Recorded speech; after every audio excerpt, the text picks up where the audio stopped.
শবে বরাতের রাত্রে 5টি কাজ ভুলেও করবেন না। 5টি কাজ করা বিদআত। শবে বরাতের রাত্রে যেই ব্যক্তি 5টি কাজ করবে সে বিদআত করলো। আর যারা বিদআত করবে তারা নবীজির সুন্নতকে তারা মানলো না, তারা বড়ই গুনাহগার হয়ে যাবে। যারা বিদআত করে তারা হলো পথভ্রষ্ট মানুষ। শবে বরাতের রাত্রে 5টি কাজ করা বিদআত। 1 নাম্বার হলো শবে বরাতের রাত্রে কেউ যদি এই মসজিদটাকে যদি কেউ যদি আলো দিয়ে যদি সাজায়, আলোক সজ্জা যদি করে তাহলে বিদআত হবে। 2 নাম্বার হলো কবরস্থান। কবরস্থান যদি কেউ আলো দিয়ে যদি সাজায়, আলোক সজ্জা যদি করে তাহলে বিদআত হবে। 3 নাম্বার হলো কেউ যদি শবে বরাতের উপলক্ষ করে কেউ যদি রুটি হালুয়া যদি পাকাইয়া মসজিদে যদি পাঠায় দেয়, এটাও বিদআত। হালুয়া রুটি আপনার খাইতে মন চাইছে, আপনি সকলকে খাওয়াইবেন, ভালো কথা। তবে শবে বরাত উপলক্ষে করে কেউ যদি এই হালুয়া রুটি আমল হিসাবে যদি কেউ তৈরি করে তাহলে সে বিদআত করলো। কুল্লু বিদআতিন দলালা ওয়া কুল্লু দলালাতিন ফিন্নার।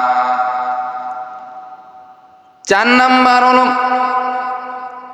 এই শবে বরাত উপলক্ষে করে কেউ যদি দলবদ্ধ হয়ে কেউ যদি কবর জিয়ারত করতে যায় তাহলে এটাও বিদআতের অন্তর্ভুক্ত হবে।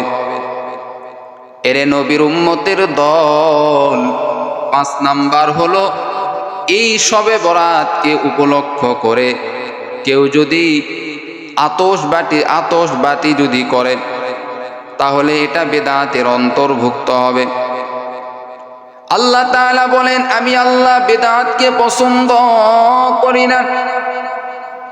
যারা ইসলামের মধ্যে নতুন কোন জিনিস সৃষ্টি করবে তাদেরকে আল্লাহ পছন্দ করেন না। কোরআন হাদিসে যা আছে তাই মানো, কোরআন হাদিসে যা নাই তাই মানো না।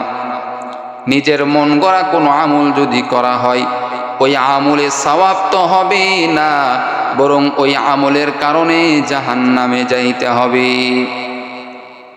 আমাল সে বানতি হে ये जन्नत भी जहन्नम, ए खाके फितरत में ना नारी है ना नूरी, ये खाके फितरत में ना नारी है ना नूरी, इखलास की आमाल ये जन्नत की हमरा, इखलास की आमाल ये जन्नत की हमरा, परहेज की मक़ासिद है जो तक़वा से हासिल मान, बिग़ैर जो आमाल हो इखलास व तक़वा, बिग़ैर जो आमाल हो इखलास व तक़वा, बर्बाद तेरी जिंदगी आई होश नज़रमंद, बर्बाद तेरी जिंदगी आई होश नज़रमंद। আল্লাহ তাআলা বলেন, বান্দা এই শবে বরাতে বান্দা তুমি কোরআন শরীফ বেশি বেশি পাঠ করবা, নফল নামাজ বেশি বেশি তুমি আদায় করবা, বেশি বেশি তুমি দান করবা আল্লাহর রাস্তায়, গরিব দুঃখীদেরকে তুমি খানা খাওয়াইবা। এই সমস্ত আমল যদি তুমি করো আমার আল্লাহ এই আমলের কারণে তোমার গুনাহ খাতা মাফ করে দিবে। যেই 5টি কথা বললাম, যেই 5টি বিদআতের কথা বললাম, এই 5টি কাজ কখনো করা যাবে না। এই 5টি কাজ ছাড়া বান্দা তুমি নামাজ পড়ো, কোরআন পড়ো এবং রোজাও রাখতে পারো, নফল রোজা। এরে বান্দা এই আমলগুলি যদি তুমি করো আমার আল্লাহ তোমার উপর খুশি হয়ে যাবে। এখন বলতে পারেন আপনারা, আমরা কবর জিয়ারত করার জন্য যাব, দলবদ্ধ হয়ে গেলে সমস্যাটা কোথায়? আল্লাহ রাসূল সাল্লাল্লাহু আলাইহি ওয়াসাল্লাম এই শবে বরাতের রাত্রে মায়ার নবী রাহমাতুল লিল আলামিন জান্নাতুল বাকি কবরস্থানে নবীজি একা একা দোয়া করার জন্য চলে গেলেন। এই রাত্রে একা একা দোয়া করার জন্য চলে গেলেন। ইচ্ছা করলে আমার নবী রহমাতুল লিল আলামিন সব সাহাবাই কিরামদেরকে নিয়ে নবীজি যাইতে পারতেন এই রাত্রে, কিন্তু আম্মা জান আয়েশা সিদ্দিকা রাদিয়াল্লাহু তাআলা আনহা বলেন, এই শবে বরাতের রাত্রে আমার কাছে নবীজির থাকার কথা ছিল, কিন্তু নবীজি এই শবে বরাতের রাত্রে গভীর রাত যখন হয়ে গেল, নবীজি কবরস্থানের পাশে গিয়া উম্মতের জন্য কান্না শুরু করে দিলেন। উম্মতের জন্য কান্না, নবীজি উম্মত উম্মত করিয়া পাগল হয়ে গেলেন। ও আল্লাহ, আমার উম্মতকে তুমি জাহান্নামে দিও না রে আল্লাহ, আমার উম্মত যদি জাহান্নামে যায় আমি নবী বসে বসে জান্নাতে কি করব? অতএব আল্লাহ, আমার উম্মতকে নিয়ে আমি নবী জান্নাতে থাকব। আল্লাহর কাছে বললেন, ও আল্লাহ, আমার মৃত্যুর পর আমার উম্মতকে তুমি তো কঠিন থেকে কঠিন আযাবের মধ্যে ফালাইবা। আল্লাহ বললেন, ও হাবিব, আপনার টেনশন করার দরকার নাই, আপনি পেরেশান হয়েন না, আপনি পেরেশান হয়েন না। আমি আল্লাহ পাক রব্বুল আলামিন আপনার মৃত্যুর পর আপনার উম্মতের উপর কঠিন কোনো আযাব দিব না।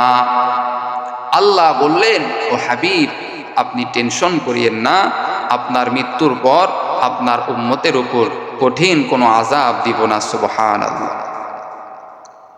আমার আল্লাহ নবীজি সাল্লাল্লাহু আলাইহি ওয়াসাল্লামকে জানা দিয়েছেন, ও নবী, আপনার উম্মতের মধ্যে যারা কোরআনুল কারীম বেশি বেশি পাঠ করবে এবং নফল নামাজ বেশি বেশি পাঠ করবে, তাহাজ্জুদের নামাজ বেশি বেশি পাঠ করবে, আর আমি আল্লাহর কাছে তওবা করবে, আমি আল্লাহ তো রহমান রহিম, আমি আল্লাহ ওই উম্মতদের সমস্ত গুনাহ আমি আল্লাহ মাফ করে দিব।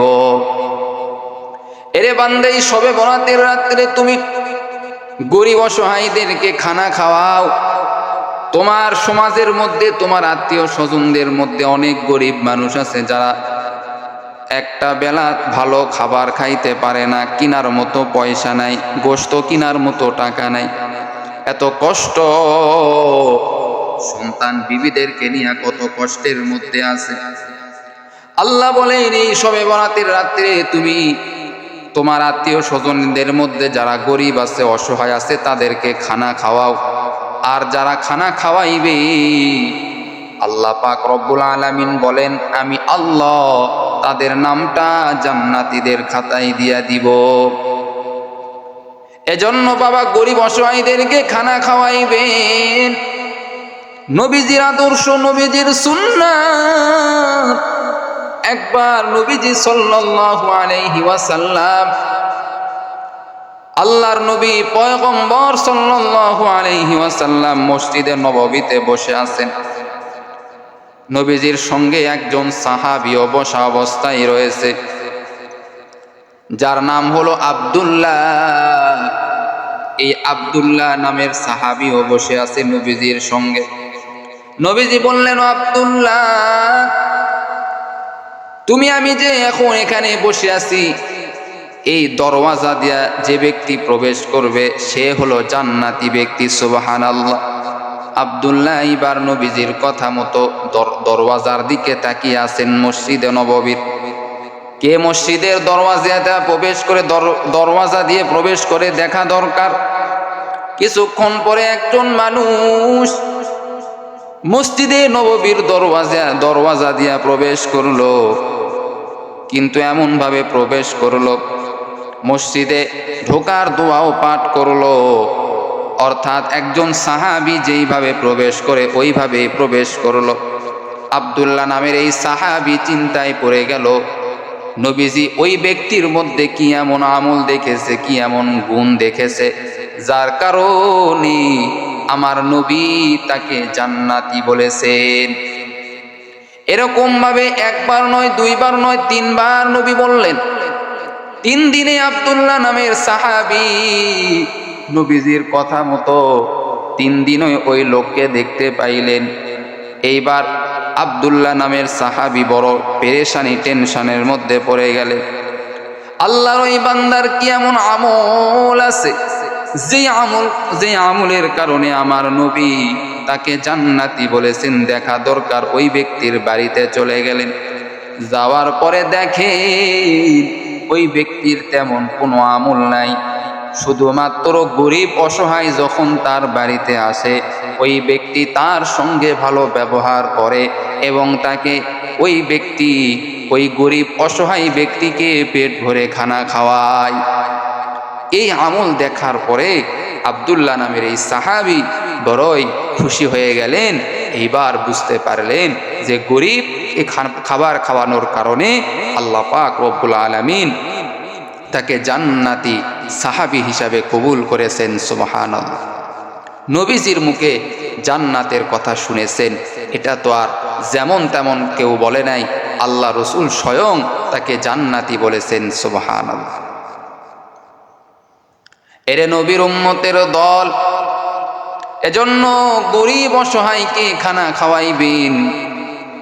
আল্লাহ রসুল সাল্লাল্লাহু আলাইহি ওয়াসাল্লামের কাছে একজন ব্যক্তি আসলো, এসে বললেন, ইয়া রসুল আল্লাহ, ইয়া হাবিব আল্লাহ, আমি ক্ষুধার্ত রে নবী, আমাকে যদি আপনি খানা খাওয়ান তাহলে আমার অনেক ভালো হইতো, ক্ষুধাটা নিবারণ হয়ে যাইতো। নবীজি বিবিদের কাছে গেলেন, ও বিবিরা, তোমাদের কাছে খানা আছে নাকি? 9 জন বিবির কাছে গিয়া বললেন, ও বিবিরা, তোমাদের কাছে কোনো খানা আছে নাকি? খানা দাও, এই গরিব ব্যক্তি অসহায় ব্যক্তিকে আমি খানা খাওয়াইব। বিবিরা বললেন, ইয়া রসুল আল্লাহ, ইয়া হাবিব আল্লাহ, আমাদের বাড়িতে কারো বাড়িতে কোনো খানা নাই, আমরা তো অনেক কষ্টের মধ্যে আছি, শুধু পানি ছাড়া আর কিচ্ছু নাই। নবীজি এইবার একজন সাহাবীকে বললেন, ও সাহাবী, যেই সাহাবীর নাম হলো আবু তালহা, আবু তালহা নামের সাহাবীকে বললেন, ও সাহাবী, তোমার বাড়িতে কি কোনো খানা আছে নাকি বলো। এ আবু তালহা নামের সাহাবী বললেন, ইয়া রসুল আল্লাহ, ইয়া হাবিব আল্লাহ, আমার বাড়িতে খানা আছে কিনা আমি তো জানি না, আমার বিবিকে যদি জিজ্ঞাসা করি আমার বিবি বলতে পারবে। এইবার আবু তালহা নামের সাহাবী বাড়িতে গেলেন। বাড়িতে যাওয়ার পরে বিবিকে বললেন, ও বিবি, বাড়িতে কি খাবার আছে নাকি? বলে, খাবার তো নাই, তবে অল্প পরিমাণ সুজি রয়েছে, এই সুজিটা আমি আমার বাচ্চাটাকে খাওয়ানোর ইচ্ছা করেছি। আবু তালহা নামের সাহাবী বললেন, ও বিবি আমার, বাচ্চাটাকে তুমি পরে খাওয়াইবা, আগে নবীর মেহমানকে খাওয়াইতে হবে, নবীর মেহমানকে খাওয়াইতে হবে। যদি আমার নবী খুশি থাকে তাহলে আমার আল্লাহ খুশি হয়ে থাকবেন। নবীজি বললেন, ও বিবি, ওই সুজিগুলি দাও, আমার নবীর মেহমানকে খাওয়াইব। এরে নবীর উম্মতের দল, আবু তালহার বিবি এইবার বলতেছেন, ও স্বামী, যেহেতু আপনি বলতেছেন নবীজির ওই মেহমানকে আমার কাছে নিয়ে আসেন, বাড়িতে নিয়ে আসেন, নবীকে সহ নিয়ে আসবেন। আল্লাহর নবীকে সহ আবু তালহা এবং আল্লাহর নবীর মেহমানকে নিয়ে আসলেন আবু তালহার বাড়িতে। সকলের কাছেই বিবি এইবার আবু তালহার বিবি প্লেট দিয়ে দিলেন। আবু তালহার বিবি এইবার আবু তালহাকে বলতেছেন, ও প্রাণের স্বামী আমার, ওই মেহমানের প্লেটে তুমি সুজি দাও এবং নবীজির প্লেটে তুমি সুজি দাও, এবং আমরা যখন প্লেটটা সামনে নিব তখন আমরা কারেন্টের লাইটটা বন্ধ করে দিব। এই লাইটটা বন্ধ করে দিব যেন নবীজিও বুঝতে না পারে এবং মেহমানও যেন বুঝতে না পারে যে আমরা খাইতেছি না, বরং তারা যেন বুঝতে পারে আমরা খাইতেছি। লাইট বন্ধ করে দিব, আলো বন্ধ করে দিব, নবীজির মেহমানকে বুঝাইব আমরাও খাইতেছি, আমরা আমাদের মুখটা লড়াইবো যেন তারা বুঝতে পারে আমরা খাইতেছি, কিন্তু আমরা তো খাইব না। নবী এবং তার মেহমান পেট ভরে খানা খায়, পেট ভরে সুজিগুলি খেয়ে নে। এরে নবীর উম্মতের দল আবু তালহা নামের এই সাহাবী এবার রাজি হয়ে গেলেন বিবির কথা মতো। বলতেছেন, ও বিবি, আমি তো অবশ্যই রাজি হয়ে গেলাম। নবী এবং তার মেহমান পেট ভরে খাক, আমাদের খাবারের কোনো দরকার নাই। আমরা শুধু অভিনয় করব, আমরা শুধু মুখটা শুধু নড়াইব, কারেন্ট আলোটা বন্ধ করে দিয়ে নবী এবং তার মেহমান খাক, এতে আমার আল্লাহ খুশি হয়ে যাবেন। সুবহানাল্লাহ। নবীজির মেহমান পেট ভরে সুজিগুলি খেয়ে নিলেন। আবু তালহার বাচ্চাটাকে খাওয়াইলেন না, আবু তালহা নিজেও খাইলেন না, বিবিও খাইল না। যখন খাবার দাবার শেষ হয়ে গেল, আল্লাহর নবী আবু তালহাকে ডাক দিয়া বলেন, ও আবু তালহা সাহাবী, তুমি যে আমাদেরকে এরকম ভাবে খাওয়াইছো, তোমার আগে জিবরাইলের মাধ্যমে আমি নবী জানতে পেরেছি। সুবহানাল্লাহ। ও আবু তালহা, তুমি মনে করেছো আমি জানি নাই, কিন্তু না না, জিবরাইল আমাকে জানাইছে। ও আবু তালহা, তোমাদের বাড়ির মধ্যে থেকে কোনোদিন আর তোমাদের বাড়িতে আর অভাব হবে না, তোমাদের বাড়িতে আর রিজিকের কোনো অভাব হবে না, তোমাদের বাড়িতে আর কোনোদিন রিজিক হবে না রে আবু তালহা, রিজিকের অভাব কোনোদিন হবে না। আল্লাহ পাক রব্বুল আলামিন অসংখ্য অগণিত রিজিক তোমাদের বাড়ির মধ্যে আল্লাহ দিয়া দিবে। বিবিকে নিয়ে তুমি আরামে থাকবা, সন্তানকে নিয়ে আরামে থাকবা, কারণ তুমি যে মেহমানকে মহব্বত করেছো, ভালোবেসেছো, আমার আল্লাহ তোমার এবং তোমার বিবির জন্য জান্নাতের মধ্যে মেহমানদারি করার জন্য প্রস্তুত হয়ে আছেন। তুমি যে এই আমার মেহমানকে মহব্বত করেছো, ভালোবেসেছো, তুমি মনে করেছো যে আমি নবী জানি না, তোমরা অভিনয় করেছো, আমি নবী জানি, এবং আল্লাহ তাআলা জিবরাইলের মাধ্যমে আমাকে জানাইছেন, তোমাদের কথাও আল্লাহ বলেছেন, তোমাদের জন্য আল্লাহ পাক রব্বুল আলামিন জান্নাতি খাবারের ব্যবস্থা করে রাখছেন, যেন তোমরা মৃত্যুর পরে আল্লাহ নিজে তোমাদের মেহমানদারি করবেন। সুবহানাল্লাহ। ও আবু তালহা, তুমি টেনশন করিও না রে সাহাবী, দুনিয়াতেও তোমাদের রিজিক কমবে না, দুনিয়াতেও তোমাদের রিজিক বেড়ে যাবে। এত শান্তি তোমাদের সংসারে হবে স্বামী স্ত্রীর মধ্যে, যা তোমরা কখনো কল্পনাও করতে পারবা না, যা তোমরা কখনো কল্পনাও করতে পারবা না।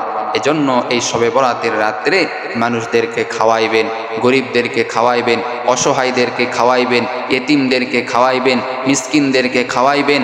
আল্লাহ পাক রব্বুল আলামিন এতে আপনার গুনাহ মাফ করে দিবেন এবং আপনাকে জান্নাতের মেহমান বানায় দিবে। সুবহানাল্লাহ।